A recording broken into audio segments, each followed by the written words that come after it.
Well, good afternoon, everyone, and thank you for joining us. My name is Aubrey Cox Ottenstein, and I'm the Executive Director of Young Professionals in Foreign Policy, which is also known as YPFP.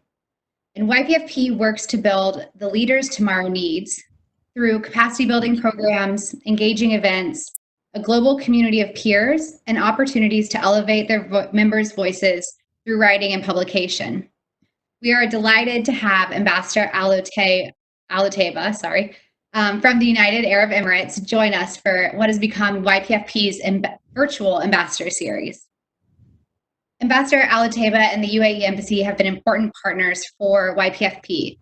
They share YPFP's interest in engaging the next generation of leaders to build a more connected and peaceful future. In the past year alone, YPFP and the UAE Embassy have collaborated on a speaker series, a study tour, and other programs that foster intercultural competency and increase understanding between YPFP members and emerging leaders from the UAE. So before I introduce the ambassador, I have just a few housekeeping points. First, we'll have a brief conversation with the ambassador, and then I will turn to you all, to our audience, for questions and answers. So please submit your questions directly to Jeffrey Nam through the chat function. And you can do that at the bottom of your screen. You'll see a chat bubble. You just select his name and send the question to Jeffrey. He'll collect all of our questions and prioritize them and send them along to me. And so we'll have your questions and your names at the end of, or towards the end of the program when we ask. The last thing is, please remain on mute throughout the program just to reduce the background noise. And if you're having trouble with bandwidth, please try turning off your camera for improved connection. So with that out of the way, it is my great honor to introduce His Excellency Yousef Al Otaiba, who was appointed the Ambassador of the United Arab Emirates to the United States in July of 2008. In this role, the ambassador has forged important partnerships with major U.S. institutions, including New York University, the Cleveland Clinic, Harvard University, and a personal favorite, Young Professionals in Foreign Policy. During his time as ambassador, he has significantly strengthened the economic and security cooperation with the United States and other allies. In recognition of his measurable achievements, he was promoted to the rank of minister in October 2017.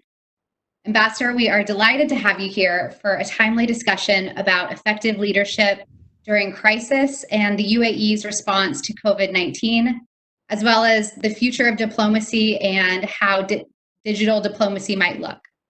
So with that, I thought we would start with kind of the elephant in the virtual room, and would love to hear from you some of the ways the embassy responded to the coronavirus outbreak. So our first takeaway is this is happening all across the world all at the same time. Unlike previous public health scares, SARS, Ebola, most of those took place in limited parts of the world. Ebola was in Africa, SARS was in Asia. So unless you were in those areas, you didn't feel that you really were in the middle of all the situation.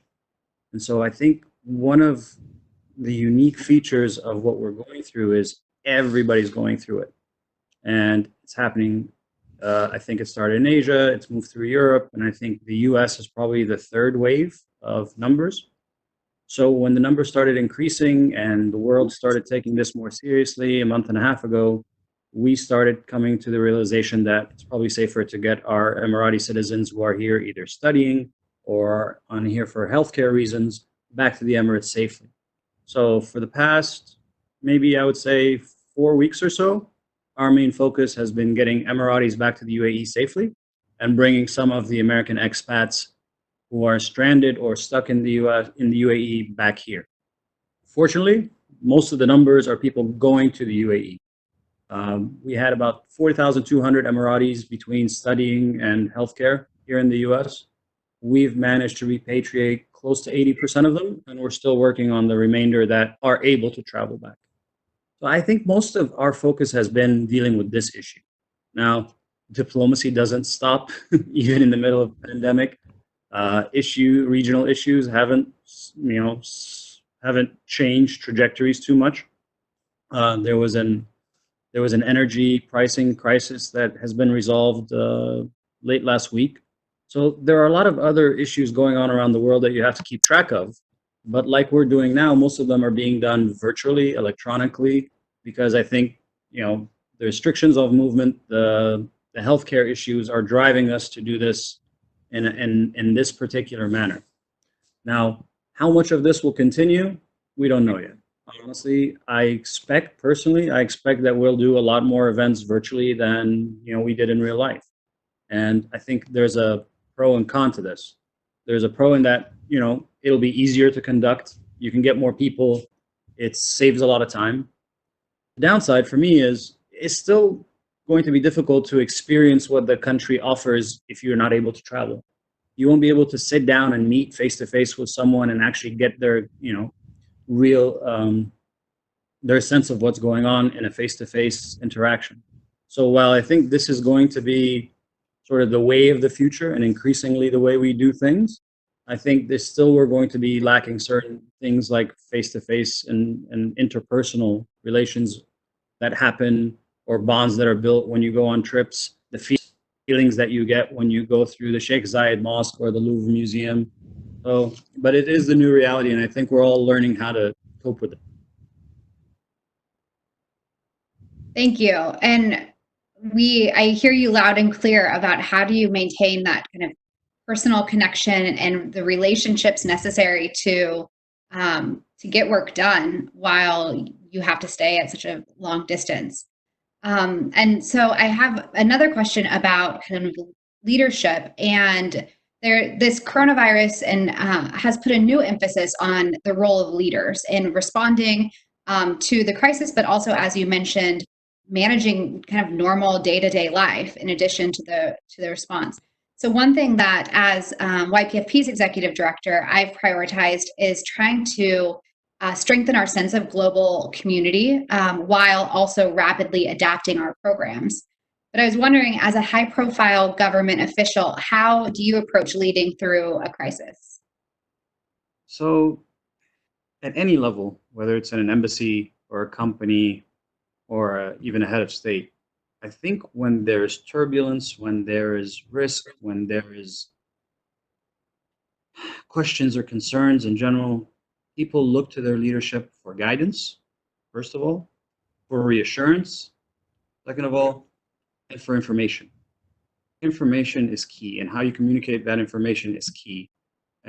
Just anecdotally, we set up a website that has a lot of information on testing, on flights, on logistics for people who are trying to travel, for people who are just seeking information about how to get home. And in 1 week, that page has hit 40,000 views.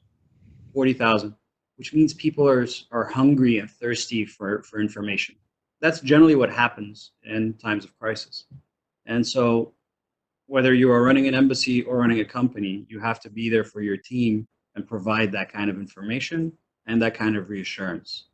You have to tell people what they should be expecting. You have to give them the tools and the resources for them to be able to do their jobs. But most importantly, people get nervous, people get anxious. I mean, even in my own house, people are worried. And my job is just to be able to provide reassurance and to comfort them and to tell them things are going to be okay. But at the same time, do everything I can to protect them.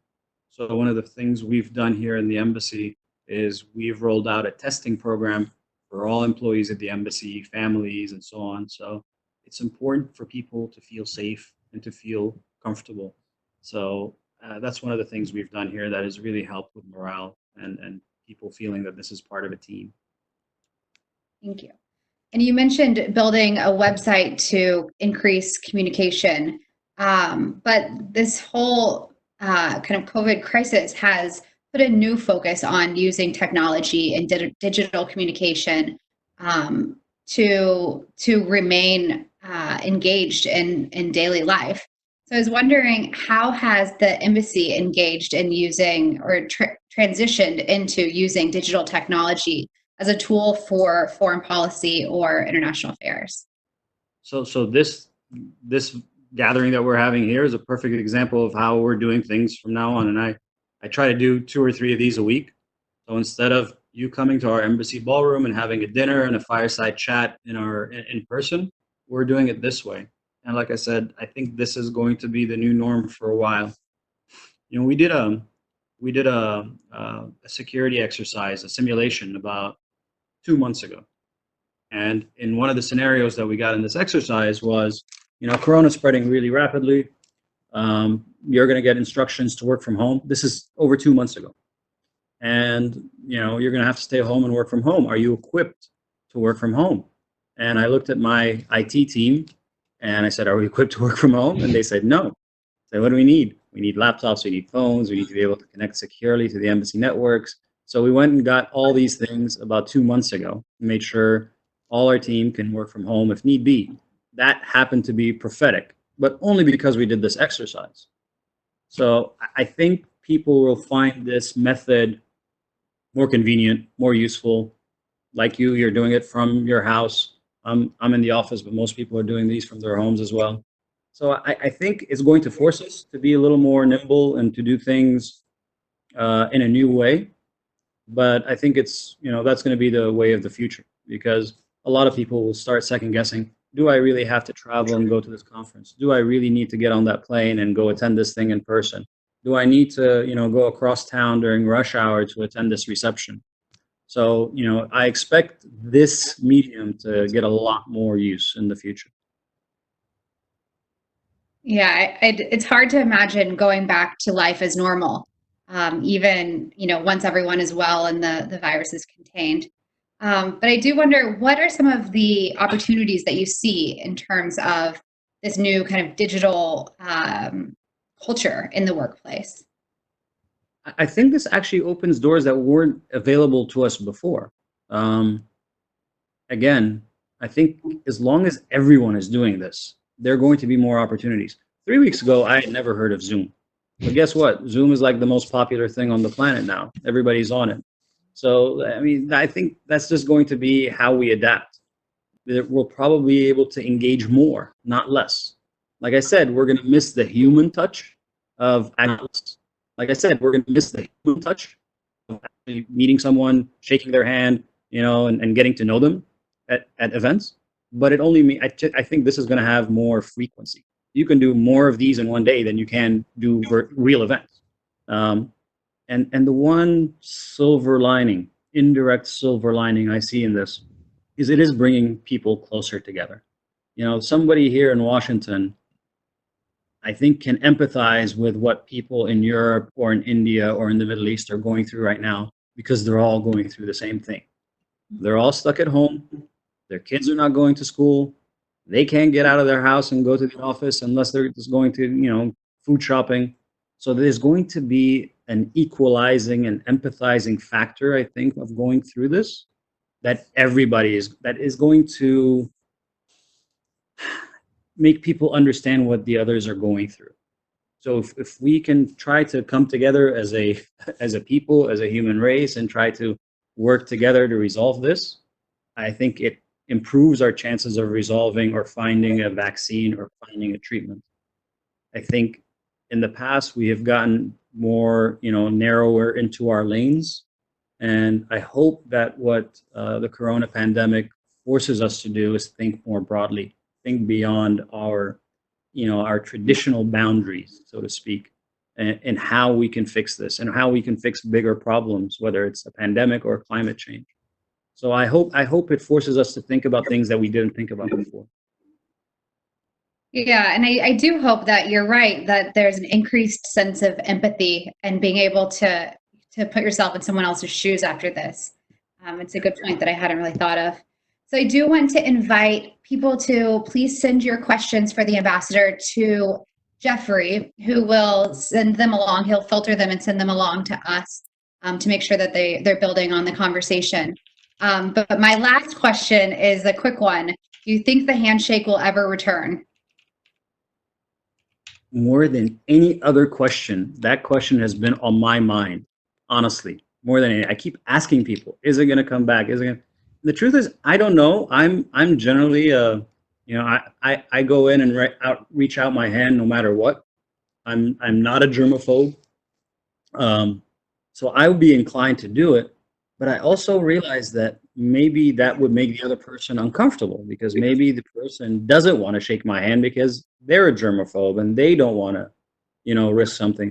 So I also think about me outstretching my hand might make the other person uncomfortable. So now I'm going to be reluctant to reach out my hand, which is really, really weird to go into a meeting or to meet someone and then hold yourself back from just doing the most simple human nature thing you've been taught to do your whole life.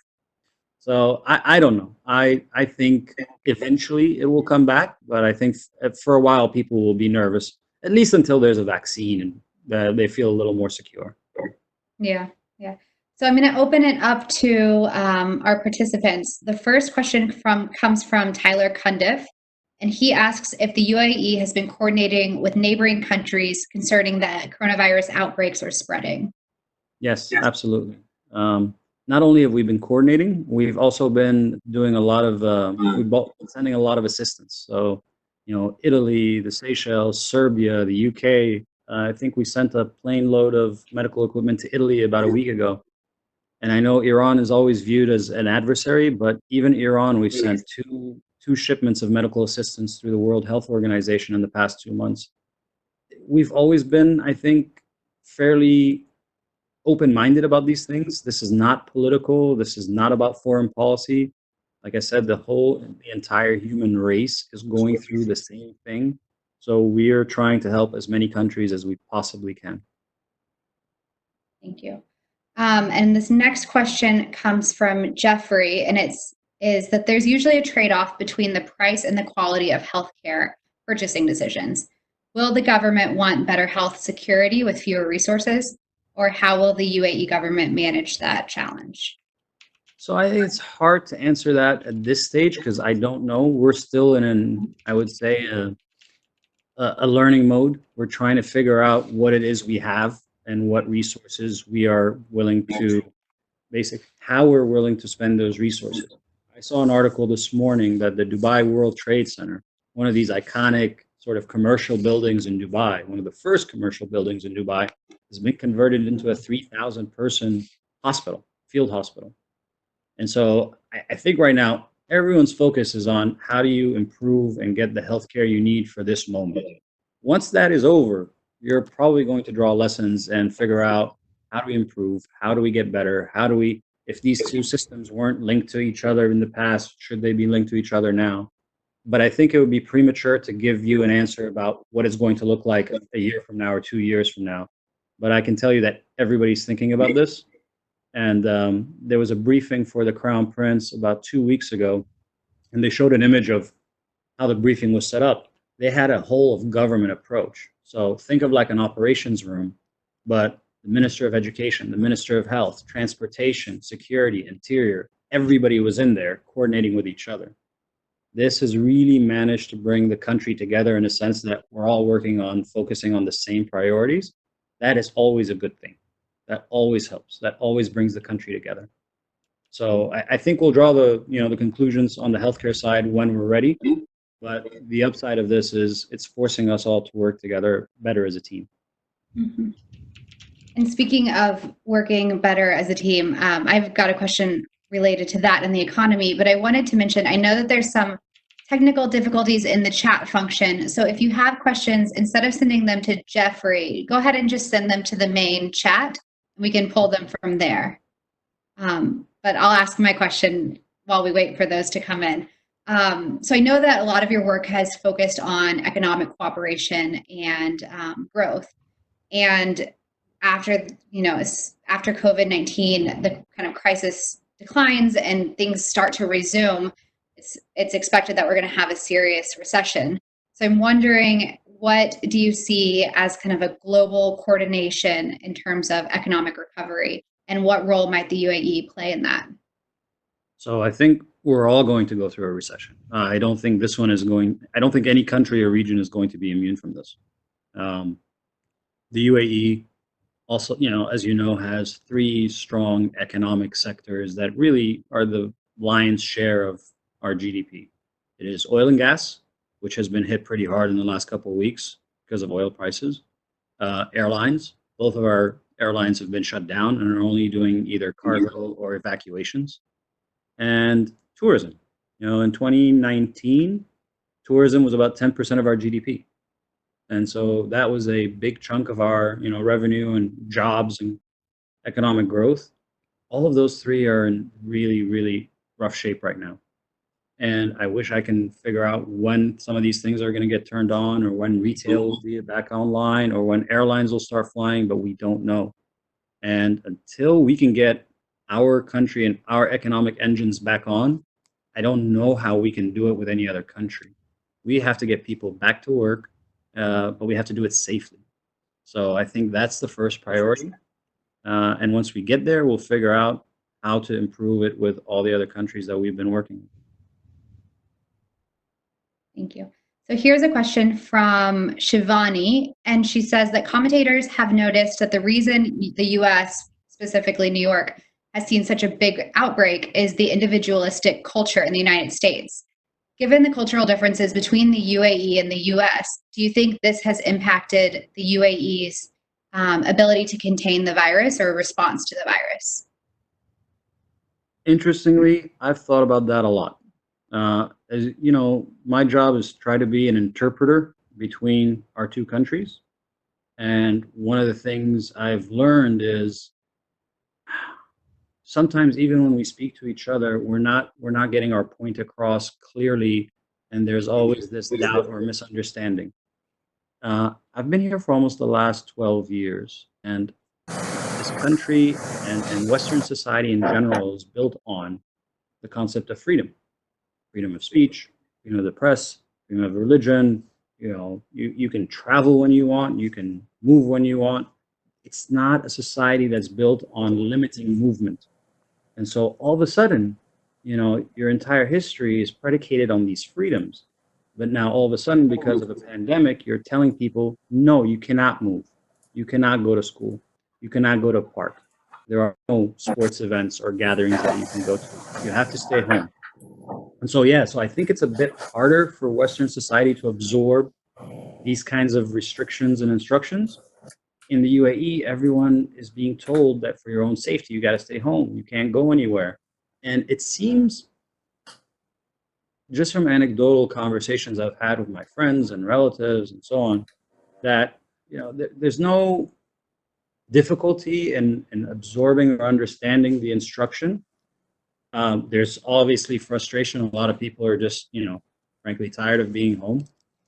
But they know this is for their own safety, and they know that this is something that the government is doing to look after them. And so I find that our folks back home are having a little easier time dealing with the instructions and listening to the guidance.